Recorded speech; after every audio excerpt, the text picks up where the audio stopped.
In the Wild West, everything had a price: cattle, whiskey, land, and even blood. But one night, in a small prairie town, a family tried to sell something that should never have a price: their own daughter.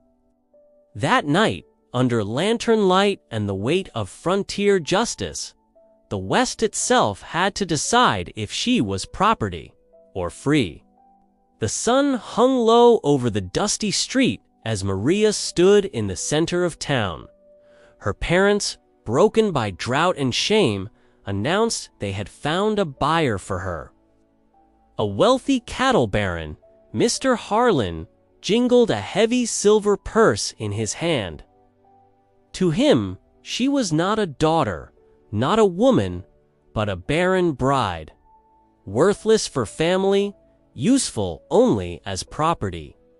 The townsfolk watched in silence. Some shook their heads, others whispered, but nobody moved to stop it. At the edge of the crowd, leaning against a fence post, stood a drifter, a scarred man with a revolver worn by years and eyes that carried too many ghosts. He spat in the dust and muttered, "Not today." The drifter stepped forward. His boots struck the earth with purpose. "Ain't no man got the right to sell a woman. Not for silver, not for gold." The buyer sneered. "Stay out of it, stranger. This ain't your town." The drifter didn't flinch. Maybe not. But justice don't stop at a county line. The tension thickened. A fight threatened to break out until the preacher raised his hand. He called for a tribunal. The people would gather that night in the old barn to decide. The crowd hesitated, but slowly agreed. Maria looked to the drifter, and for the first time, a spark of hope lit in her eyes. Night fell, and the town gathered in the barn. Lanterns flickered against hay bales and wooden beams.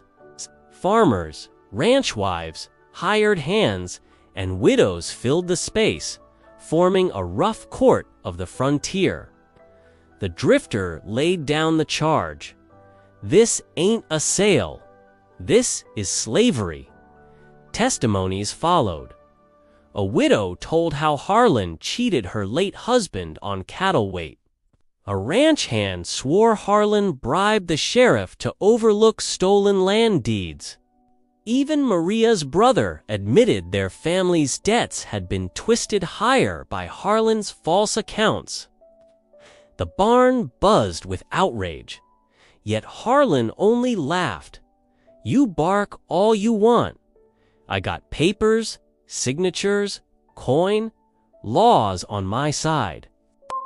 The drifter reached into his coat and placed his revolver on the table. Not pointed, not drawn, just resting there like a reminder of where true power lay on the prairie. Law on paper ain't law on the prairie. Justice is what folks are willing to stand for. Hush fell. The preacher faltered. Then an old rancher spoke. "We hang men for stealing horses, and this here's worse than horse thievin'." The crowd stirred. Maria rose. Her voice shook but carried. "I am not for sale.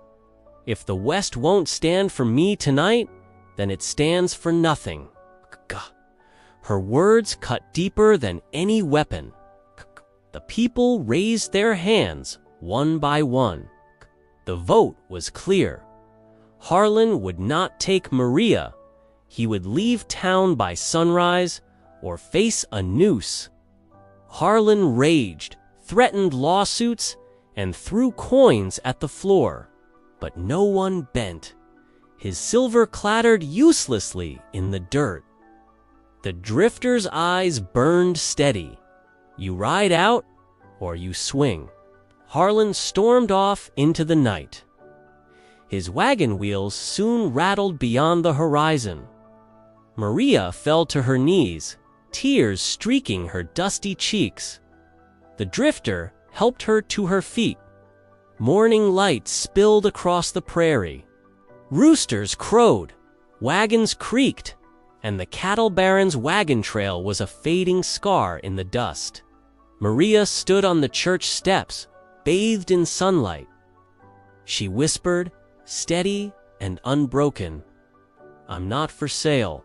Not now, not ever." The drifter saddled his horse. She thanked him, but he only tipped his hat. "Don't thank me. Thank the folks who remembered what justice is worth." He rode on, disappearing into the endless prairie. But the town never forgot the night a woman's dignity was defended, not bought.